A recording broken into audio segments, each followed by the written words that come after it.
Om Shanti. Good morning. बहुत बेहद का परिवार पहुंच गया है। आज बाबा पूछ रहे हैं कौन कौन स्वर्ग जाना चाहते हैं। स्वर्ग जाने के लिए कौन तैयार है? सभी तैयार हैं। क्यों, संगम युग से थक गए क्या? कौन स्वर्ग जाने के लिए तैयार है? ज्ञान में आने से पहले किसी को कहा जाता था कि स्वर्ग जाना है तो एकदम मना कर देते थे। शायद कईयों को याद होगा, शुरू में हम लोग निमंत्रण, ईश्वरी निमंत्रण देते हैं, ऐसा कहते थे। दिल्ली में कहते थे भाई हमको नहीं चाहिए, हमारी घर गृहस्थी है, हमको ईश्वरी निमंत्रण नहीं चाहिए। क्योंकि वो सोचते थे कि ऊपर का बुलावा है ना, तो अभी तो हम फ्री नहीं हैं। ऐसे ही स्वर्ग के लिए भी नहीं, नारद की कहानी सुनाते, एक सीट खाली है, वो तो कहता सबको चलो, लेकिन कोई भी तैयार नहीं था। परंतु आज हम सबके मन में, हम सभी को स्वर्ग में जाना है, ये इच्छा है।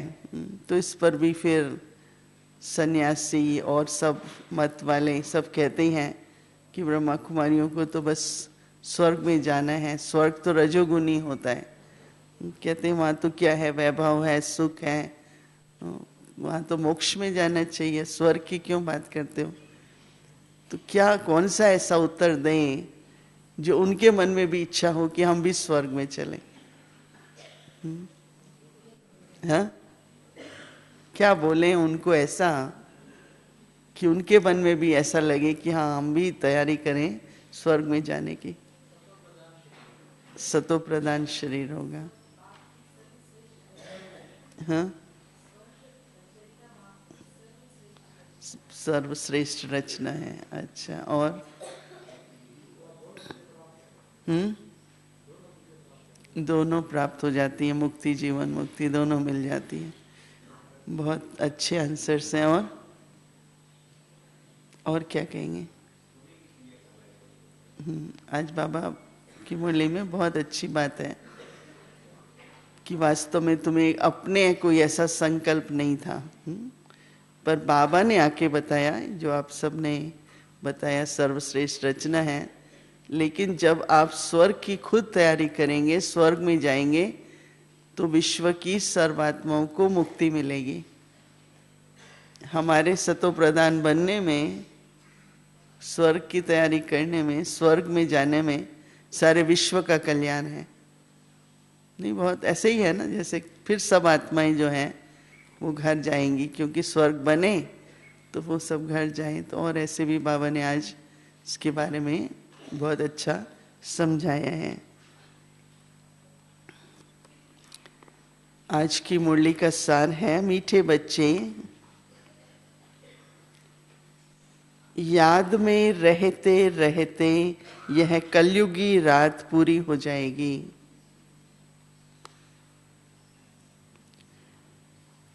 तुम बाप के पास चले जाएंगे और फिर आएंगे दिन में। यह भी वंडरफुल यात्रा है।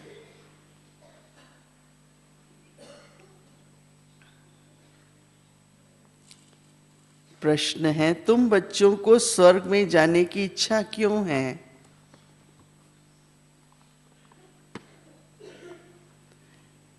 उत्तर है, क्योंकि तुम जानते हो कि जब हम स्वर्ग में जाएं तब बाकी सब आत्माओं का कल्याण हो, सब अपने शांति धाम घर में जा सके। तुम्हें कोई स्वर्ग में जाने का लोभ नहीं है, लेकिन तुम स्वर्ग की स्थापना कर रहे हो, इतनी मेहनत करते हो तो जरूर स्वर्ग के मालिक भी बनेंगे। बाकी तुम्हें कोई दूसरी इच्छा नहीं है, मतलब और कोई इच्छा नहीं है। मनुष्यों को तो इच्छा रहती है कि हमें भगवान का साक्षात्कार हो, लेकिन वह तो तुम्हें स्वयं पढ़ा रहे हैं, वह तो तुम्हें स्वयं ही पढ़ा रही हैं। गीत है, रात की राही थक मत जाना, सुबह की मंजिल दूर नहीं। सुधा बहन सुनाएंगे गीत? नहीं आता ये वाला? ओम बाबा कहते हैं, ओम शांति। रात के राही का अर्थ तो बच्चे नंबरवार पुरुषार्थ अनुसार जानते होंगे। बहुत अच्छी बात बाबा ने सुनाई है। रात के राही का अर्थ तो बच्चे नंबरवार पुरुषार्थ जानते होंगे, अनुसार जानते होंगे, अगर बच्चों का स्वदर्शन चक्कर फिरता रहता होगा। कितनी अच्छी बात है, अगर चक्कर फिरता रहता होगा। स्मृति में रहते हैं तो वह समझ सकेंगे कि बरोबर हम दिन अर्थात स्वर्ग के कितना नजदीक पहुंचे हैं। स्वदर्शन चक्र चलाने वालों को पता लगेगा हम स्वर्ग के कितने नजदीक पहुंचे हैं। तो बच्चों को समझाया है कि ये बेहद का दिन और रात है। ब्रह्मा की बेहद की रात कहा जाता है, तो शास्त्रों में कितना अच्छा नाम लिखा हुआ है। ऐसे नहीं कहा जाएगा कि लक्ष्मी नारायण की भी रात होगी। समझा है? दो शब्द, ब्रह्मा की रात कह सकते हैं, पर लक्ष्मी नारायण की रात होगी ऐसा नहीं कहेंगे। नहीं, ब्रह्मा का दिन और ब्रह्मा की रात कहा जाता है।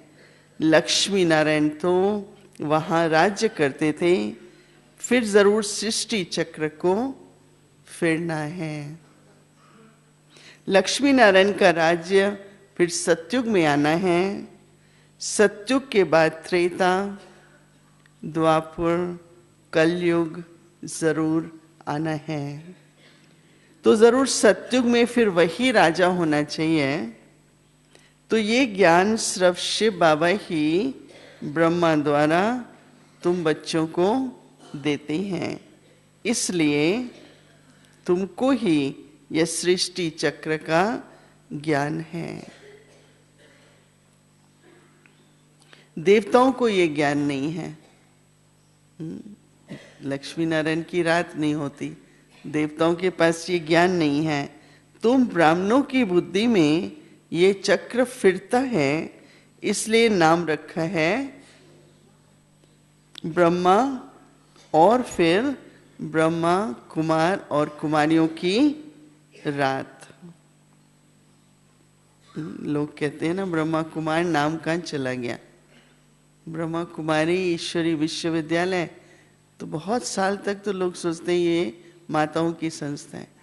कई भाई कहते हैं हम तो इसलिए कभी आते ही नहीं थे, फिर हमने जब देखा कि ये तो भाई भी जा रहे हैं तो हमने सोचा चलो पता करें। तो अभी भी कोई पूछ रहा था कि वो ब्रह्मा कुमार नाम का क्या हुआ। तो आज तो बाबा कह रहे हैं ब्रह्मा कुमार और ब्रह्मा कुमारियों की रात। अभी तुम चल रहे हो दिन तरफ, सत्युग को दिन और कलयुग को रात कहा जाता है। हमको याद है शुरू में जब बोर्ड लगता था ना, हम जब आए थे, शुरू के बोर्ड पर लिखा होता था ब्रह्मा कुमारी, ब्रह्मा कुमार। फिर धीरे धीरे शॉर्ट नेम के कारण हुआ या किस कारण से, लेकिन वो ब्रह्मा कुमार नाम बीच में से चला गया। आप में से याद है किसी को? बहुत शुरू में जब मैं आई तो मुझे याद है कि ब्रह्मा कुमार नाम भी लिखा हुआ था। तो बाबा कहते हैं अभी तुम बच्चे जानते हो हमारी ये यात्रा कलयुग के अंत और सतयुग आदि के संगम पर ही होती है। तुम बैठे कलयुग में हो और तुम्हारी बुद्धि कहाँ है? तुम्हारी बुद्धि सत्युग की तरफ वहाँ रहती है। तो आत्मा को समझना है कि हमको ये शरीर छोड़ बाबा के पास जाना है। लोग पूछते हैं कि आप लोगों को मौत से डर नहीं लगती है? हमने कहा हमारे लिए तो मौत होती ही नहीं है। रियली अंदर में क्या संकल्प रहता है हम सबको, और ये और पक्का करना चाहिए। आत्मा को समझना है कि हमको ये शरीर छोड़ बाप के पास जाना है। एक बार इस पर टॉपिक चला मायामी में, death, how to deal with death. तो मैंने कहा ये शब्द जब निकाल दो, और मेरे लिए तो मैं तो हमेशा ऐसा समझती हूँ आत्मा को, तो ये अभ्यास जो बाबा कहते हैं ना, शरीर तो अंत में छोड़ेंगे जब मंजिल पूरी होगी, अर्थात बाप योग सिखाना बंद करेंगे। पढ़ाई का अंत होगा तब तक बाप सिखाते ही हैं और पढ़ाते रहते ही हैं। बच्चे बाप की याद में रहते हैं। ऐसे याद में रहते रहते रात पूरी हो जाएगी। क्यों बाबा कह रहे हैं? क्योंकि थक जाते हैं ना, कब तक। वो कहता है याद में रहो, रात पूरी हो जाएगी और तुम बाप के पास चले जाएंगे। तुम फिर आएंगे दिन में। तो ये है तुम्हारी वंडरफुल यात्रा। बाप दिन स्थापन करते हैं तुम ब्रह्मा कुमार कुमारियों के लिए।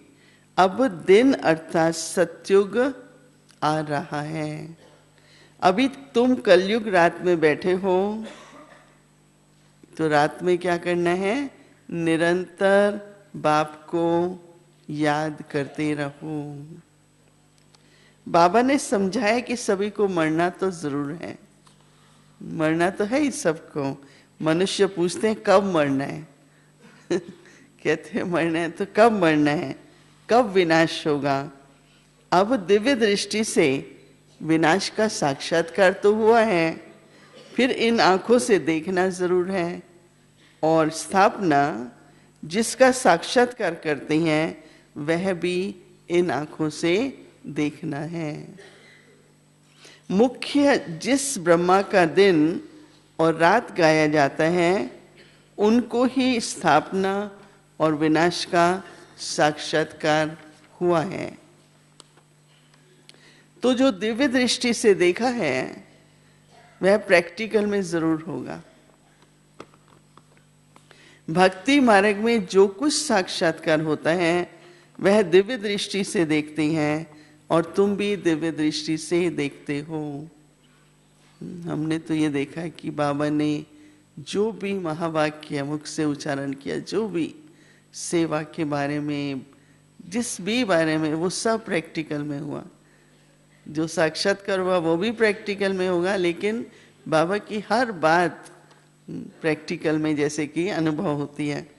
मैं हैदराबाद में थी तो सबके बाबा मामा की बातें सुनो, बहुत बातें याद आती थी। फिर मुझे आज सवेरे ख्याल आया कि अभी कितने थोड़े बच्चे हैं जो बाबा मामा की भी बातें सुना पाएंगे। तो कितना हम लोगों को इस समय इमर्ज रूप में रखना चाहिए कि बाबा ने क्या सिखाया, मामा ने क्या सिखाया, क्योंकि बहुत थोड़े ही हैं। जहाँ भी गए हाथ उठाया तो कोई दो तीन ऐसे थे जो बाबा मामा के समय से थे। ऐसा लगता है कि बहुत थोड़ी संख्या, जैसे कि दादी तो है ही हैं, वो तो हमें मालूम है, अभी गिन सकते हैं, परंतु बाबा मामा से भी जो मिले हुए हैं, जिन्होंने अनुभव किया, वो भी बहुत थोड़े हैं। तो उन अनुभवों को मुझे ऐसा आ रहा था कि जैसे आज सेवा होती है, बाबा क्या कहते थे उस समय पर, एक ओरिजिनल जैसे बाबा की, और किस तरह से बाबा हम बच्चों के सामने एग्जाम्पल थे।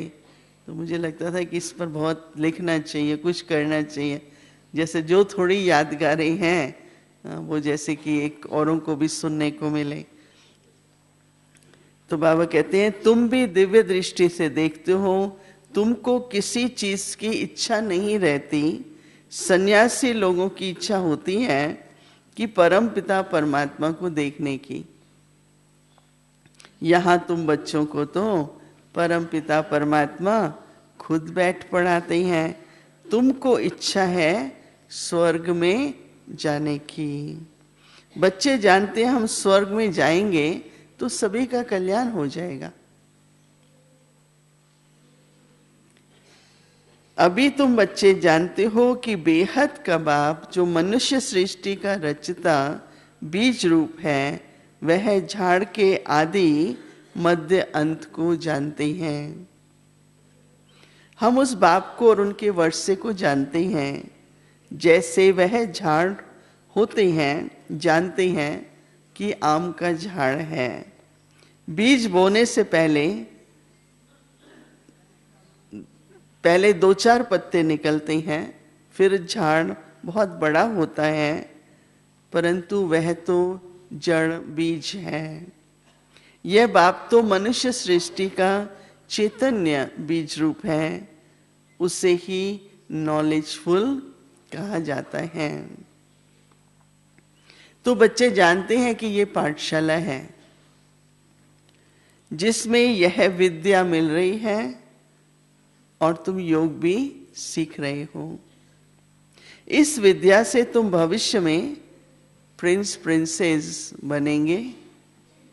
आत्मा पवित्र जरूर चाहिए, अभी तो सब अपवित्र हैं, परंतु कोई को पतित कहो तो मानेंगे नहीं। कहते हैं कृष्णपुरी में भी 1-2 को दुख देने वाले कंस, रावण आदि थे।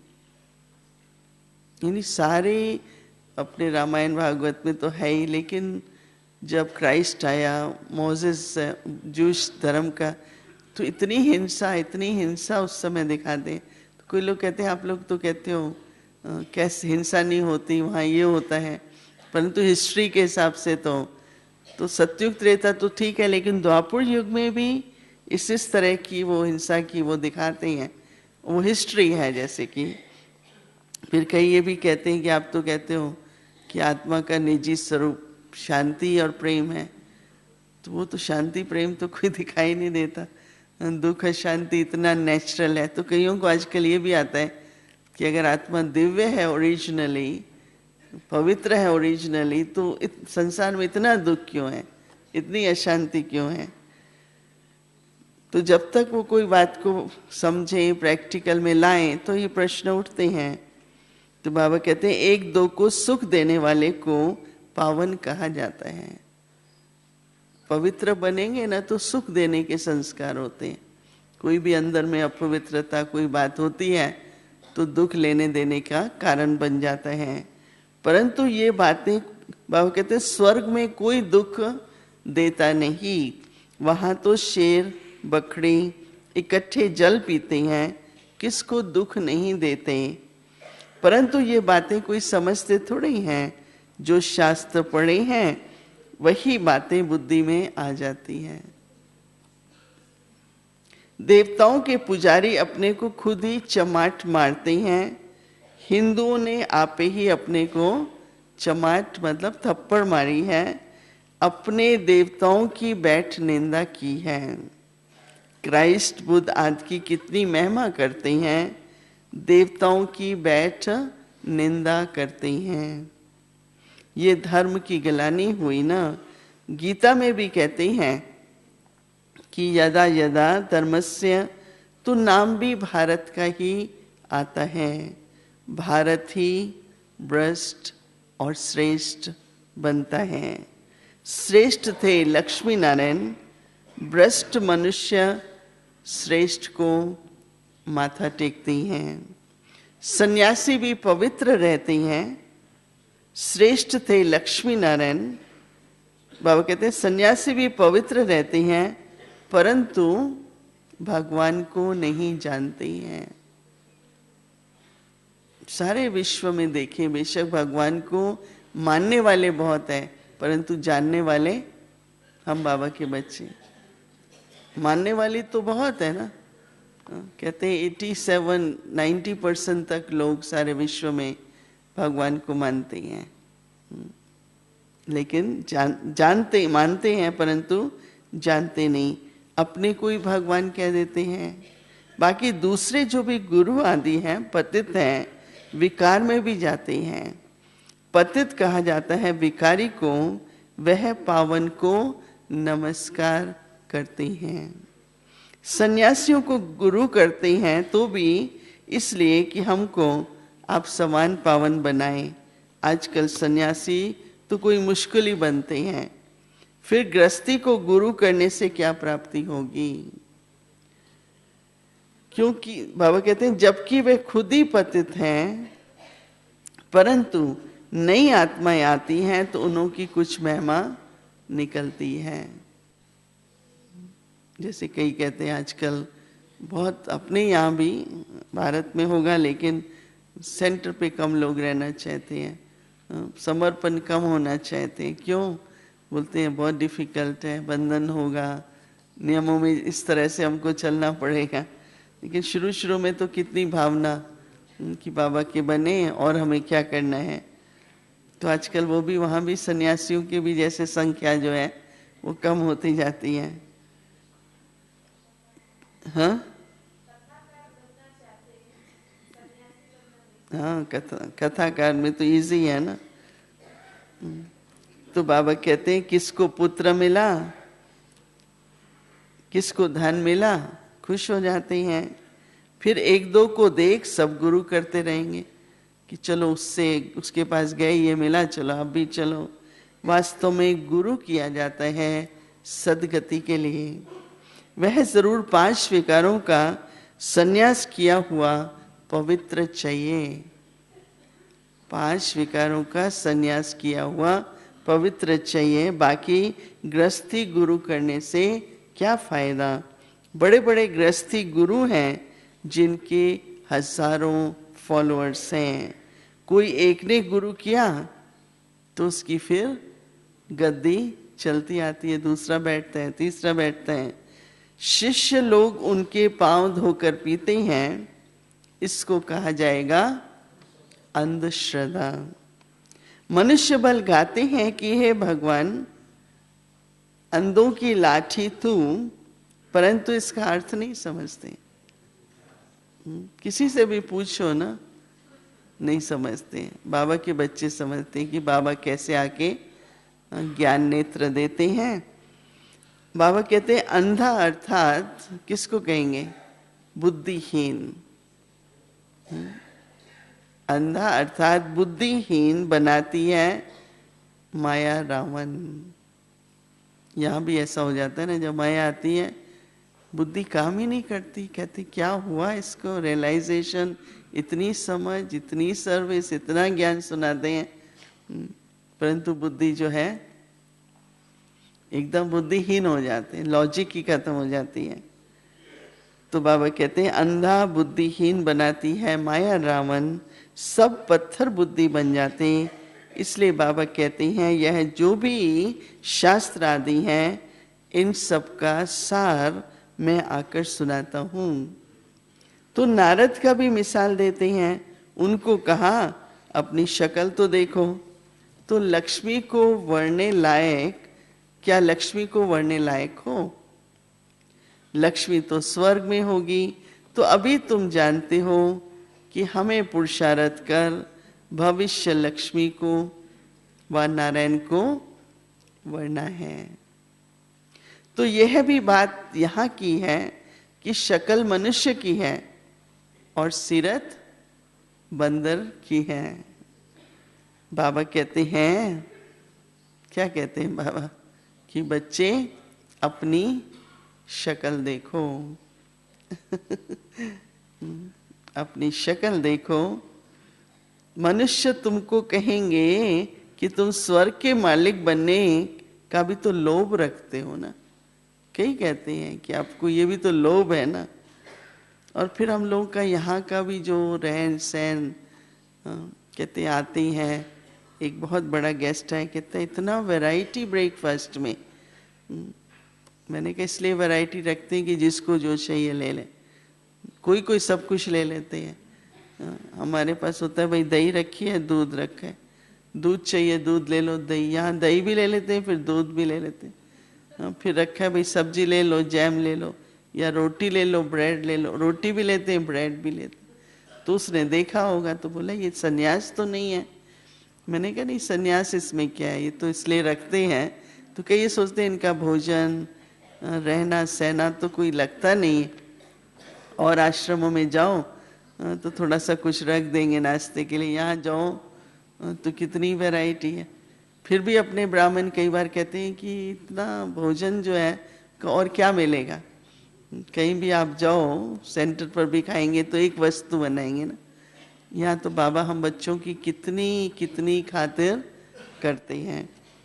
तो ये लोभ भी नहीं है, बाबा का एक तरीका भी है कि बच्चों का हेल्थ के हिसाब से, चलो वैरायटी के हिसाब से सब मिलता रहे। बाबा ने विधि हर एक चीज की ऐसे बनाई है। तो उनको समझाना है कि अरे हम तो सारी सृष्टि को स्वर्ग बनाते हैं, इतनी मेहनत करते हैं, तो मालिक भी तो हमको ही बनना पड़ेगा ना। कोई तो राज्य करेंगे ना। तो बाबा ने समझाया है कि नंबर 1 है काम महाशत्रु, जो मनुष्य को आदि मध्य अंत दुख देता है। तो ये आधा कल्प का बहुत कड़ा दुश्मन है। भल ड्रामा में सुख और दुख है, परंतु दुख में ले जाने वाला भी तो है ना, और वह है रावण। तो आधा कल्प रावण राज्य चलता है, ये बातें तुम बच्चे ही जानते हो, और तुम्हारे में भी फिर है नंबरवार। अब देखो, कहते हैं कैलाश पर्वत पर शंकर पार्वती रहते हैं। प्रेसिडेंट आज भी अमरनाथ कैलाश पर्वत पर जाते हैं, परंतु इतना नहीं समझते कि वहां शंकर पार्वती कहां से आए। क्या पार्वती दुर्गति में थी कि उसको शंकर ने बैठ अमर कथा सुनाई? सूक्ष्म वतन में तो दुर्गति का प्रश्न ही नहीं। कितना दूर दूर जाकर मनुष्य धक्के खाते हैं। कोई गया है अमरनाथ अपने, या वाह, डॉक्टर विमला कहती है वो अमरनाथ हो के आए ऊपर तक। अच्छा, बिफोर ज्ञान नहीं, तो भी अमरनाथ की यात्रा तो बड़ी कठिन होती है। हम लोग तो सिर्फ पहलगाम तक ना वहाँ एग्जीबिशन करते थे शुरू में, तो पहलगाम तक पहुँचते हैं। पहलगाम से फिर वो लोग कोई पैदल करते हैं, कोई पोनी पर, लेकिन जब तो बहुत सर्दी होती है। अच्छा, ये तो और किसी ने, सिर्फ एक ही डॉक्टर अमला ने। हाँ, पहलगाम तो पहलगाम तो घूमने जाते हैं, तो यात्रा तो ऊपर शुरू होती है। उसके बाद कितना 16,000 फीट चढ़ते हैं, और जब लोग लौटते हैं उनका कलर ही बदल जाता है, इतनी सर्दी ऊपर होती है ना। पहलगाम तक तो मैं तो साल में 2 बार, लोग तो शुरू में जम्मू कश्मीर में थे। पहलगाम तो बहुत सुंदर स्थान है। आजकल तो कश्मीर में नहीं जाते ना, टूरिस्ट के जाते हैं। अच्छा, सेफ हो गया है अभी, पता नहीं अभी सुंदर कितना रहा है, लेकिन उस समय तो मैं तो 62 में वहाँ पर 62, 3, 4 ऐसे 2-3 साल के लिए, 3 साल के आसपास। तो बाबा कहते हैं ये है भक्ति मार्ग, दुख तो मनुष्य को पाना ही है, प्राप्ति है अल्पकाल की, वह कौन सी प्राप्ति है। तीर्थों पर जितना समय रहते हैं उतना समय तो पवित्र रहते हैं, और कोई तो शराब के बगैर वहाँ भी नहीं रह सकते, तो छिपाकर शराब की बोतल ले जाते हैं। फिर वह कोई तीर्थ थोड़ी हुआ, वहाँ भी कितना गंध लगा हुआ है, बात मत पूछो। विकारी मनुष्य को विकार भी वहाँ मिलता है। मनुष्य को ज्ञान नहीं तो समझते हैं भक्ति अच्छी है, उनसे ही भगवान मिलेगा। आधा कल्प भक्ति के धक्के खाने पड़ते हैं। आधा कल्प के बाद जब भक्ति पूरी होती है तो फिर भगवान आते हैं। बाबा को तरस पड़ता है। ऐसे नहीं कि भक्ति से भगवान को पाते हैं, ऐसा होता तो फिर भगवान को पुकारते क्यों, याद क्यों करते? भगवान कब मिलता है ये समझते नहीं हैं। भक्ति से कृष्ण का साक्षात्कार हुआ, बस समझते हमको तो भगवान मिल गया, वैकुंठवासी हुआ, कृष्ण का दर्शन हुआ, बस चला गया कृष्णपुरी, परंतु जाता कोई नहीं है। वे तो भक्ति मार्ग की अंधश्रद्धा बहुत है। तो तुम बच्चे अभी समझ गए हो, बाबा साधारण तन में आते हैं तब तो इतनी गाली मिलती है, नहीं तो भला किस तन में आए। मैं तो कई बार इस पर सोचती हूँ ना, सारे विश्व में हमने भ्रमण किया, पर बाबा जैसी दिव्य व्यक्तित्व, पर्सनालिटी, क्या बाबा का खड़ा होना, उठना, चेहरा, ऐसी पर्सनालिटी थी कि दूर से ही हमें तो अभी तक कहीं भी सारे विश्व में एक भी व्यक्ति ऐसा नहीं मिला जिसको मैं कहूँ हाँ बाबा इनको ये भी पॉसिबिलिटी है। बिल्कुल ही एकदम जैसे कि, तो इसलिए बाबा कहते हैं नहीं तो भला किस तन में आऊं, कृष्ण के तन में तो गाली खा न सके, परंतु कृष्ण पतित दुनिया में पावन बनाने आए, ये भी तो नहीं हो सकता। क्या कह रहे हैं? गाली खाए। कृष्ण को पतित पावन कहते भी नहीं हैं, परंतु ये भी समझते नहीं कि पतित पावन कौन, कैसे आते हैं, इसलिए कोई को भी विश्वास नहीं बैठता। शास्त्रों में तो है ही नहीं कि कैसे ब्रह्मा तन में आते हैं। कहते हैं ब्रह्मा मुख द्वारा सूर्यवंशी चंद्रवंशी धर्म की स्थापना होती है, फिर भूल जाते हैं, फिर कब होती है, कैसे होती है। तो प्रजापिता ब्रह्मा तो जरूर यहाँ कल्प के संगम पर होना चाहिए, तब तो ब्राह्मणों की नई सृष्टि रची जाए। मनुष्य बहुत मूंझे हुए हैं, रियली इतनी बातें कि वो सुनते हैं सच तो भी मूंझे हुए हैं। उनको रास्ता बताना चाहिए। बाबा कितनी भारी सर्विस आके करती हैं। तुम समझते हो कि हम 5 विकारों से एकदम बंदर से भी बदतर होते गए। हम सो देवता थे, परंतु फिर एकदम क्या बन गए। ऐसों को फिर बाबा आकर ऊंच आकर बनाते हैं। तो बाबा को कितना लव करना चाहिए। ये बाप सुनाते हैं या दादा सुनाते हैं? बाबा खुद ही पूछ रहे हैं। कई तो बाबा के बच्चे पूछते हैं ना, कई पूछते हैं आप क्या समझते हो, क्या कौन सी बात ब्रह्मा ने बताई, कौन सी। मैंने कहा यही सोचते रहे मुरली पढ़ते समय, शिव बाबा बता रहे हैं। शिव बाबा ब्रह्मा के द्वारा बोल रहे हैं ना, तो कुछ ब्रह्मा के भी अनुभव हैं, कुछ शिव बाबा के भी। ये भी कितने बच्चों को पता नहीं लगता। बाबा कहते हैं विचार करो कि क्या मैं सदा रथ पर हाजिर रहूंगा, क्या मैं सदा रथ पर हाजिर रह सकता हूं। क्योंकि ये तो हो नहीं सकता। मैं तो आते ही सर्विस पर हूं।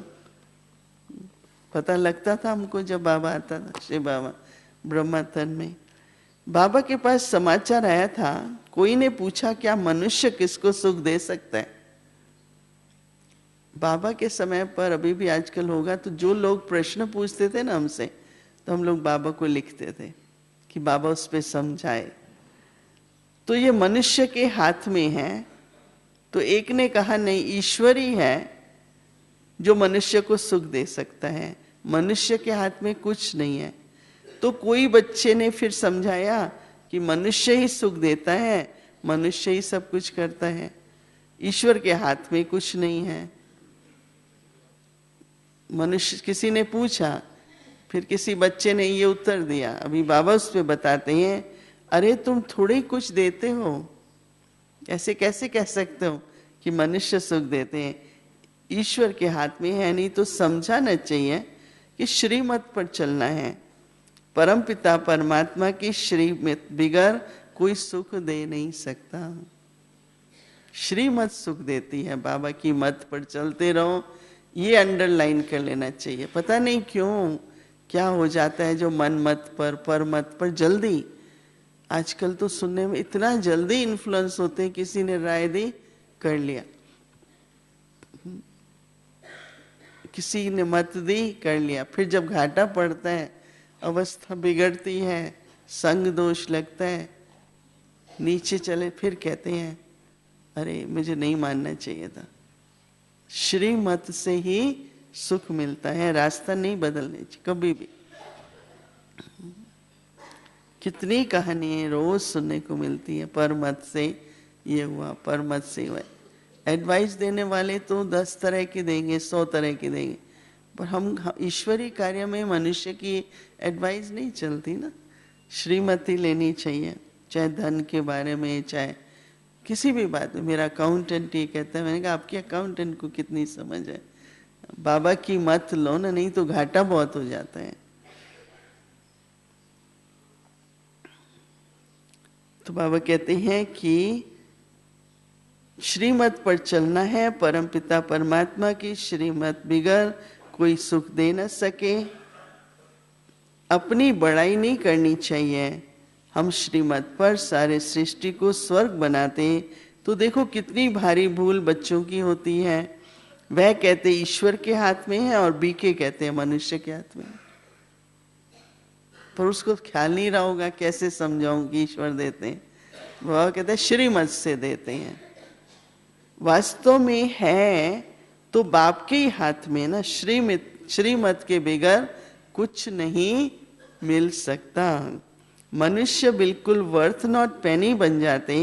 तो बाबा कहते रावण मनुष्य को पत्थर बुद्धि बना देते हैं और मैं आकर तुमको पारस बुद्धि बनाता हूँ। तो श्रीमत पे चलते चलते चलते अपनी बुद्धि भी पारस बुद्धि बन जाती है। महिमा सारी बाप की करनी है, हम श्रीमत पर चल रहे हैं। ईश्वर बिगर मनुष्य को कोई श्रेष्ठ बना नहीं सकता। श्रेष्ठ नहीं बनेंगे तो सुख भी कैसे देंगे ना। अच्छा, ब्रह्मा मुख वंशावली, ब्राह्मण कुल भूषण, स्वदर्शन चक्रधारी, मीठे मीठे सिकी लदे बच्चों प्रति, बोलो बाप, बच्चों प्रति माता पिता बाप दादा का याद प्यार और गुड मॉर्निंग। रूहानी बाप की रूहानी बच्चों को नमस्ते और रूहानी बच्चों की रूहानी बाप को नमस्ते। धारणा के लिए मुख्य सार, बाप जो इतनी सर्विस करते हैं, हमें इतना ऊंच देवता बनाते हैं, ऐसे बाप से दिल का सच्चा लव रखना है।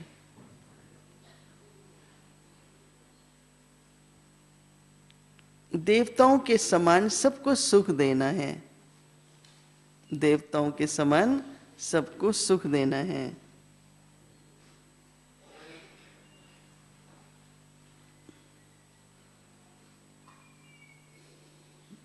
दूसरा पॉइंट, एक बाप की सदा महिमा करनी है, अपनी बड़ाई नहीं दिखानी।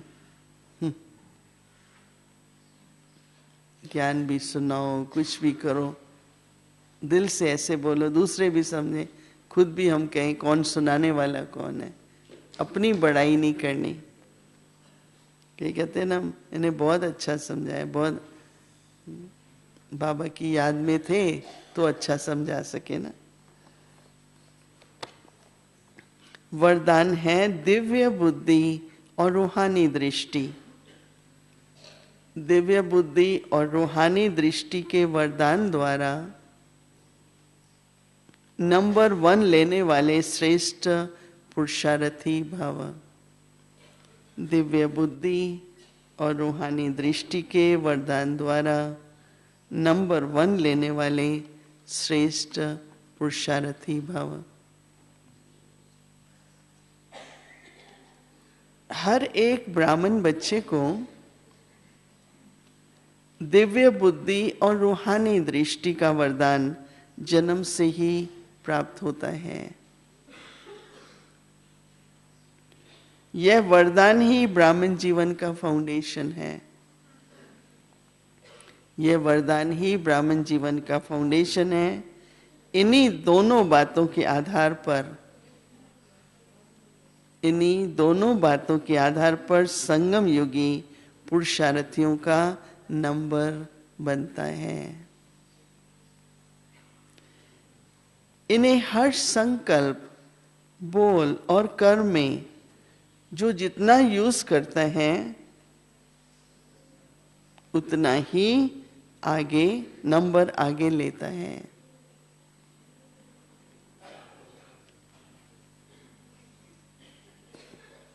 रूहानी दृष्टि से वृत्ति और कृति स्वतः बदल जाती है।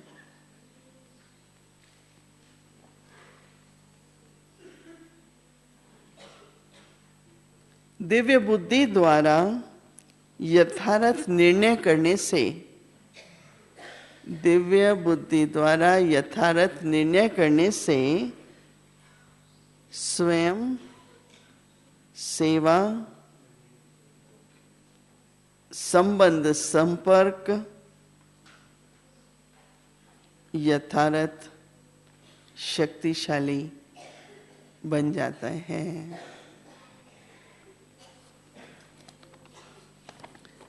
आज का स्लोगन है,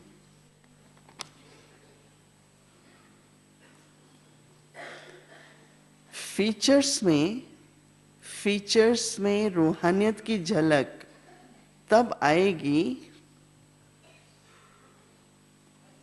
जब संकल्प, बोल और कर्म में पवित्रता की धारणा होगी। कितना अच्छा है। फीचर्स की में रूहानियत की झलक तब आएगी जब संकल्प, बोल और कर्म में पवित्रता की धारणा होगी। ओम शांति।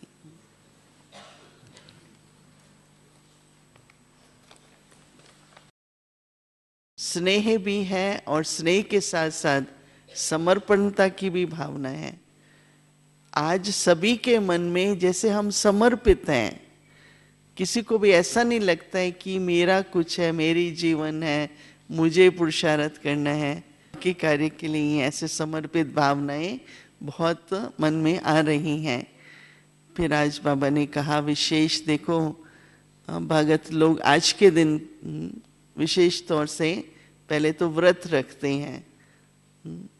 तो बाबा ने कहा आप लोगों ने तो ऐसे व्रत लिया ही हुआ है ना, पवित्रता का व्रत लिया है, परंतु फिर भी बाबा आज के दिन, ऐसे तो हॉलीडे है आप लोगों के लिए, बर्थडे मना रहे हैं, तो और ही जब हॉलीडे होती है तो रिफ्लेक्शन के लिए, मनन के लिए टाइम मिलता है ना। तो बाबा ने कहा कि थोड़ा सा रिवाइज करना कि व्रत भंग तो नहीं करते ना कभी, क्योंकि संकल्प से भी कई बार ऐसा होता है कि कर्म से, वचन से, परंतु संकल्प से भी अपना व्रत जो है वो भंग नहीं होना चाहिए। तो बाबा ने कहा उसके लिए दूसरा शब्द याद रखो कि हमने बाबा से वायदा किया है। तो जब अपना वायदा याद रखेंगे कि नहीं मैंने बाबा से ऐसा वायदा किया है, मैंने अपने जीवन के लिए ऐसा वायदा किया है, तो जैसे अपने जो वायदे हैं उनको भी स्मृति में लाओ। तो बाबा ने कहा कि आपका व्रत जो है वो निरंतर रहेगा। फिर तीसरा बाबा ने कहा कि बच्चे व्रत और वायदे के साथ साथ एक और पावरफुल शब्द याद रखो, बाबा के वरदान। क्योंकि बाबा से जो बच्चों को वरदान मिलते हैं, अगर ये वरदानों को जितना स्मृति में लाएंगे तो बाबा ने कहा कि वायदा और व्रत तो इतना नेचुरल हो जाएगा, लेकिन अनुभव क्या होगा कि वरदानों से झोली भर रही है। ये कभी नहीं सोचो कि मैं पुरुषार्थ कर रहा हूँ, मेरे से इतना ही हो सकता है, हम तो कितना कर सकते हैं। तो तो ये जो संकल्प आते हैं ये इसलिए आते हैं कि वरदान भूल जाते हैं कि जो कुछ भी हम कर रहे हैं, बाबा ने कहा जो कुछ भी आप बन रहे हो, किस आधार से बन रहे हो? वरदानों के आधार से ना। पुरुषार्थ 1 कदम है और वरदान 100 कदम है। तो अगर 100 कदम रिटर्न 1 कदम का मिलता है तो आपका पुरुषार्थ तो निमित्त मात्र हुआ ना केवल। कोई ये तो नहीं कहेगा कि बहुत पुरुषार्थ हम करते हैं। बाबा ने कहा नहीं, अब ऐसा अनुभव में आना चाहिए कि हम तो वरदानों से पल रहे हैं। तो फिर वायदा और व्रत जो है, बाबा ने कहा कि वो तो ऐसा लगेगा जैसे ये तो हमारी लाइफ ही है ना, इसमें वायदा व्रत भी ये शब्द आते हैं, लेकिन ये तो हमारी एक नेचुरल लाइफ है। तो आज बाबा ने कहा कि देखो शिव भोला नाथ भगवान के पास ऐसे भी लोग कहते हैं कि हमारी वरदानों से झोली भर दो। आपको कहना तो नहीं पड़ता है ना, आपको तो इतनी झोली भरी हुई है, सिर्फ क्या करना है। बाबा ने कहा कि उसकी स्मृति भूल जाती है। समय पर जो वरदान याद आए ना, वायदा याद आ जाता है लेकिन वरदान साथ में याद नहीं आता है। तो बाबा ने कहा अगर वरदान साथ में याद आए तो वायदा तो किसी को भारी होने की भी नहीं, मैंने वायदा किया कैसे होगा, वरदान से तो वायदा किया ना। तो जैसे आज बाबा बार बार इस बात पे कह रहे थे कि बाबा कोई संगम युग पर तुम बच्चों से मेहनत कराने नहीं आए हैं। 4 युग, उस 2 सतयुग त्रेता में मेहनत नहीं, द्वापर कलयुग में तो मेहनत ही की ना। मेहनत कराने नहीं आए हैं, बाबा तो झोली भरने के लिए आए हैं। बाबा तो तुम बच्चों को जो तुमने इतनी मेहनत की है, बाबा तो प्रारब्ध देने के लिए आए ना, वर्षा देने के लिए आए। तो बाबा ने कहा सदा याद रखो कि बाबा तो वर्षा देने के लिए आए हैं, हमारा ऊंच भविष्य जन्म जन्मांतर की प्रारब्ध बने, इसलिए बाबा आए हैं। तो बाबा तो देने के लिए आए हैं ना, तुमको मेहनत कराने तो नहीं आए हैं ना। पर बाबा ने कहा कि बच्चों को एक संस्कार बन चुका है, वो भी मेहनत करने का। जैसे आजकल लोग देखते हैं ना कि जिसके पास कुछ करने को नहीं होता है वो सोचते हैं कुछ भी नहीं है, तो करते रहते हैं ना। तो ऐसे मेहनत करने का भी एक संस्कार बना हुआ है। तो बाबा ने कहा आज के दिन आप ये जो मेहनत करने का संस्कार है ना, उसको बदल करके बाबा हमेशा क्या कहते हैं कि मोहब्बत आपके चेहरे से, आपके नैनों से। कल बाबा ने कहा हर्षित मुक्ता, आज बाबा ने कहा कि स्नेह मूर्त। उस स्नेह में भी जैसे कि बाबा का स्नेह दिखाई दे। जैसे लौकिक में होते हैं ना, तो कोई कह देते हैं, पता लगता है कि इंग्लिश में कहते हैं you are in love with someone, कि चेहरे से पता लगता है कि तो इसी तरीके से आप लोगों के चेहरे से कैसा लगना चाहिए कि ये प्रभु प्रेम में है। तो चेहरे से ही जैसे प्रभु प्रेम, न केवल स्नेह पर ऐसी भासना, ऐसा आभास हो। तो इसलिए बाबा ने आज ये भी फिर गिफ्ट दी। कल तो बाबा ने गिफ्ट दी ही, आज फिर से बाबा ने गिफ्ट दी कि आपके नैन, आपके चैन, चेहरा, उसमें प्रभु स्नेह की झलक।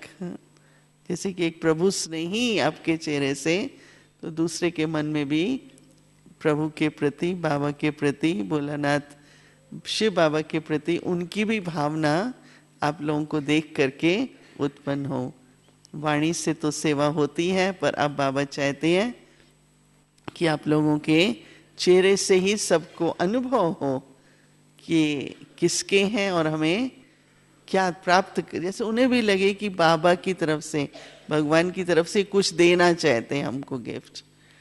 तो इसलिए बाबा ने कहा कि देखो जितनी बार बाबा के पास आओगे जन्मदिन मनाने, गिफ्ट तो अलग से देनी पड़ेगी ना। तो इसलिए कल गिफ्ट मिली हर्षित मुक्ता की, और आज बाबा ने गिफ्ट दी सभी बच्चों को कि अपनी नैन चैन से प्रभु प्रेम की मूर्ति, ऐसा दूसरों को आप सबसे अनुभव होना चाहिए। और फिर से बाबा ने कहा कि इतनी खुशी और नशा हो कि हम भगवान बाप के साथ साथ अपना जन्मदिन मना रहे हैं। तो ऐसी खुशी नशा किसको है? रियली दिल से।